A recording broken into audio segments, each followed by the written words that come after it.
자, 보이스피싱 사건인데요. 이번에는 정말 이 피해자가 놀랍습니다. 백다희 아나운서 통해서 들어보시죠.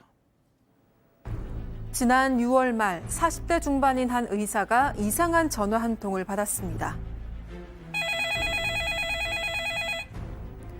자신을 검사라고 소개한 상대방은 계좌가 보이스피싱 조직의 자금 세탁에 사용됐다면서 고소장과 검사 공무원증을 카톡으로 보냈습니다.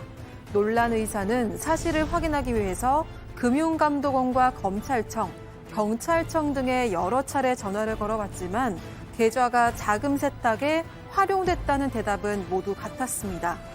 잘못하면 범죄자가 될 수 있다는 생각에 잔뜩 겁을 먹은 의사는 자칭 검사의 지시를 따르기로 했는데요. 그렇게 3주가 흐르고 의사는 전 재산을 털린 뒤에야 뒤늦게 자신이 보이스피싱에 당했다는 사실을 깨달았습니다. 보이스피싱 범죄로 개인이 입은 단일 피해액 중 역대 최고액의 피해를 당한 해당 의사. 과연 보이스피싱 일당은 대체 무슨 방법으로 의사를 속여 그의 전 재산을 빼앗은 걸까요? 자, 우리 가족 여러분들 좀 많이 좀 지금 이 사건 좀 시청 좀 해주십시오. 정말 알고 있어야 당하지 않습니다. 일단 김 기자가 이 내용 좀 정리를 해주시죠. 네, 최근 한 40대 의사가 검찰과 금융감독원 직원을 사칭한 보이스피싱 조직에 속아서 피해를 당했습니다. 해당 의사는 서울중앙지검 검사라고 사칭한 피싱범의 연락을 받았는데요. 선생님 계좌가 보이스피싱 조직의 자금 세탁에 사용돼서 현재 70건의 고소장이 들어와 있는 상태이므로 수사에 협조해 주시기 바랍니다. 라며 접근했다고 합니다. 자, 팀장님.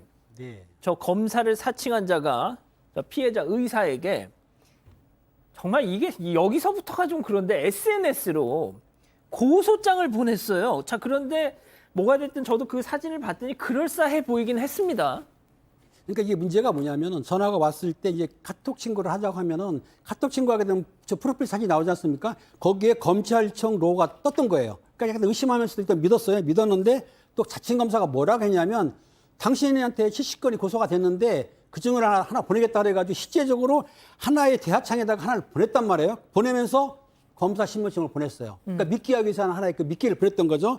그리고 나서 그 후에 이제 그 구속영장 청구서하고 또 공문을 보내면서 뭐라고 했냐면 협조하게 되면은 협조하지 않으면 구속영장을 청구해서 구속소를 할 것이고 협조를 하게 되면 약식 수사를 한다고 말을 했는데 이거는 말도 안 되는 얘기인데 실제적으로 법에 대해서 모르거나 조사를 안 받아본 분들은 이 말을 믿을 수밖에 없던 상황이 됐던 거죠. 예. 박 변호사님. 예. 고소장을 카톡으로 안 보내요. 말이 안 되죠. 고소장을 카톡으로 보내는 경우도 없고요.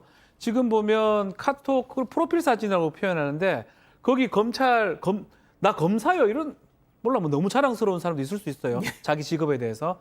그렇지만 제가 아는 99.9%는 그런 사진을 쓰지 않습니다. 사칭에 또 우려도 있는 거고요. 그래서 자 본인 일반적 사진을 하겠죠. 그렇죠. 뭐 기자들은 자랑스러워서 쓰나요? 저는 고양이 사진을 겁니다. 네, 뭐 예. 저는 제 어릴 때 사진 같은 걸 하는데 예. 어쨌든 간에 그런 것들을 이용해서 한다는 것 자체가 약간만 좀 의심을 했었으면 피해를 좀 벗어날 수 있었을 건데 좀 안타까운 부분입니다. 자, 그런데 이 피해자가 처음부터 정말 뭐 어리숙하게 당했던 건 아니에요.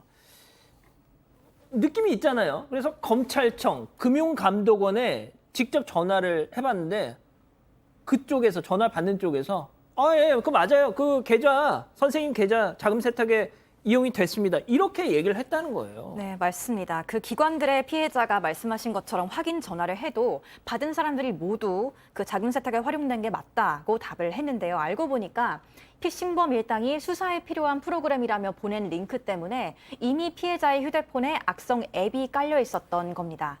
이 앱이 깔려 있으면 피해자 폰에 저장된 연락처와 문자 내역, 그리고 최근 통화 목록까지 모두 피싱범들이 다 볼 수 있다고 합니다.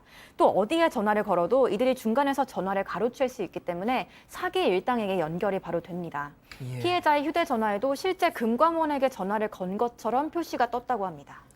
자, 이 피해자가 당한 금액 역대 최고액, 보이스피싱 역대 최고 피해액이라고 하는데요. 그럼 여기서 체크포인트 짚어보죠. 와, 41억. 그렇죠. 어쩌면 좋아. 뭐 단일 사건에서 단일 피해자가 입은 최고의 피해액입니다. 피해액이 41억인데요. 이게 어떻게 가능했을까? 이렇게 자꾸 얘기를 한 거 보면 이제 그걸 이제 이 피해자는 100% 믿은 것 같아요. 그러다 보니까 당신이 지금 뭐 범죄 연루 안 됐는 거 확인하려면 대출을 진짜 한번 받아봐야 되는데 명의를 좀 확인해 봐야 된다. 그래서 만약에 나중에 범죄 관련성이 없으면 돈 돌려준다. 이것도 다 믿은 거예요. 그러다 보니까 본인 명의로 대출을 다 받습니다. 예적금이라든지 보험이라든지 주식도 해약을 하고요. 그래서 모든 것을 한 다음에 뭐 가상화폐도 구입을 한 다음에 이 모든 자신이 할 수 있는 자신이 동원할 수 있는 돈 41억을 다 보내버립니다. 그러니까 그래서, 예, 네. 말씀해 주십시오. 보낸 다음에 나중에 이 거의 보이스피싱이라고 나중에 한참 나중에 알게 된 것이죠. 예. 그러니까 저희가 방금 말씀드렸지만 악성 앱이 이 휴대폰에 심어지면 말이죠. 그냥 부처님 손바닥에서 보이스피싱범들이 가지고 노는 겁니다. 전화를 걸면 다 그 사람들한테 연결이 되는 거고. 자, 교수님. 그런데 이제 이 사건이 일단 피해액이 41억이라는 것도 충격적이고 무엇보다 의사, 뭐가 됐든 대한민국에서 인텔리로 이렇게 통하는 의사잖아요. 그 의사분이 그래도 40대라고 한다면 주변에 뭐 건너서라도 우리 박 변호사님 같이 변호인도 법조인도 있을 수 있고 지인 중에. 근데 이게 왜 이런 일을 당하느냐? 사실 이제 공부를 잘한다라고 하는 것이 세상 물정을 다 안다라고 하는 것은 아니죠. 근데 이제 이번 사건에 있어서 가장 핵심적인 게 두 개가 있습니다.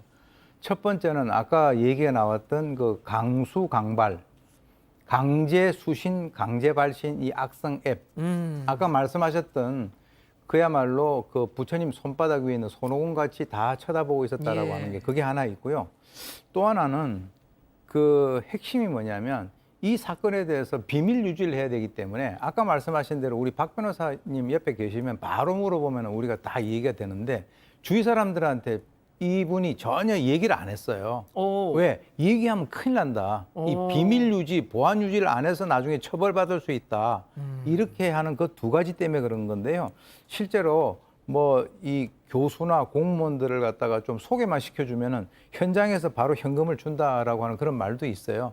그러니까 실제로 이분이 이제 그 의사라고 하는 것은 그 분야에서는 아주 전문가이긴 하지만 이 상황이 됐을 때는 결국 주위에 있는 많은 사람들하고 의논을 해서 과연 본인이 이렇게 돈을 뽑아서 저 사람들에게 주는 이 행동이 옳은 것인가에 대해서 의논을 했었더라면 이 41억이 나가지 않았을 것도 상당히 좀 안타깝게 생각이 되는 그런 부분이 있습니다. 예.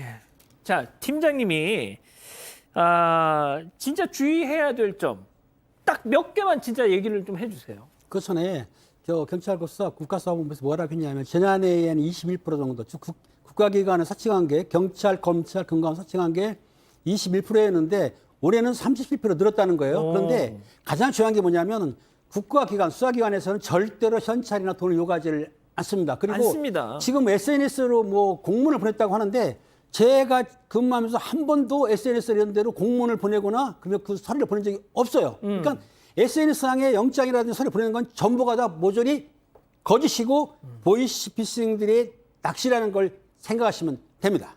우리 팀장님이 경찰 몇 년 봉직하셨죠? 33년을 근무를 했고요. 또 중요한 거는 제가 지금 보이스피싱 강사로 나가면서 보이스피싱 강의를 하기 때문에 혹시 모르는 분들은 저한테 연락을 주시면 확실하게 보이스피싱 안 나갈 수 있도록 교육을 시켜주겠습니다. 아무튼 절대로 카톡이나 이런 걸로 무슨 뭐 고소장이니 전혀 공문서 전혀 그런 거 안 그렇죠. 보낸다. 알겠습니다. 자, 박 변호사님. 네. 마지막으로 좀 정리 좀 해주시죠. 저도 한 가지 말씀을 드리면 제가 지인들한테 항상 하는 말이 있습니다. 이 상황을 끊을 수만 있으면 되는 거거든요. 그래서 이런 얘기를 하면 제가 먹히는 경우가 있어요. 제 변호사가 있습니다라고 한마디를 하면 됩니다. 아하. 그 박지훈을 파세요. 아, 진짜? 뭐 저 그냥 변호사가 해줄게요.